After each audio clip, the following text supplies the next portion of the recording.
Car party MLA పాడి కౌశిక్ రెడ్డి సార్కు పోలీసులు నోటీసులు పంపిర్రట. ఆ సార్కు ఎందుకు నోటీసులు పంపిర్రు? కేటీఆర్ సార్ ఫార్ములా ఈ రేసులు ఏమన్నా పాడి సారు హస్తం ఉన్నదని ఇట్లా పోలీసులకు తెలిసిందా?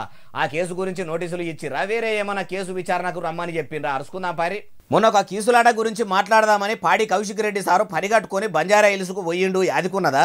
అప్పుడు ఆయన చెప్పినట్టు పోలీసులు ఇంటలేరని, ఒక ఎమ్మెల్యేను వచ్చినా కూడా నేను ఫిర్యాదు చేస్తా అని చెప్పినా కానీ కూడా పట్టించుకోకుండా ఇట్లా బయటకు ఓవుడు ఎందుకని పోలీసుల ఇన్నోవా కారు నాపి చాలాసేపు పరిశాన్ చేసిన ముచ్చట ఎరికే కదా. గాడిద పని గాడిద చేయాలి, గుర్రం పని గుర్రం చేయాలి, పోలీసుల పనులు పోలీసులు చేయాలి, పాలకుల పనులు పాలకులు చేసుకోవాలన్నట్టు పోలీసు ఆయన కూడా ఆయన పని మీద ఆయన పోతుంటే ఆపి విధులకు ఆటంకం కలిగించుడు ఏంది? ఏమన్నుంటే ఫిర్యాదులు ఇవ్వాలి, కేసు గురించి అరుచుకోవాలి చెప్తాం కానీ మేం చెప్పినట్టే వెయ్యాలి అంటే ఎట్లా అని పోలీసు వాళ్ళు వాళ్ళ పని వాళ్ళు చేసుకుంటే డ్యూటీలు ఉన్న పోలీసుతోని అట్లనేనా మాట్లాడేది? ఇదేనా మీ కారు పార్టీ వాళ్ళ క్రమశిక్షణ?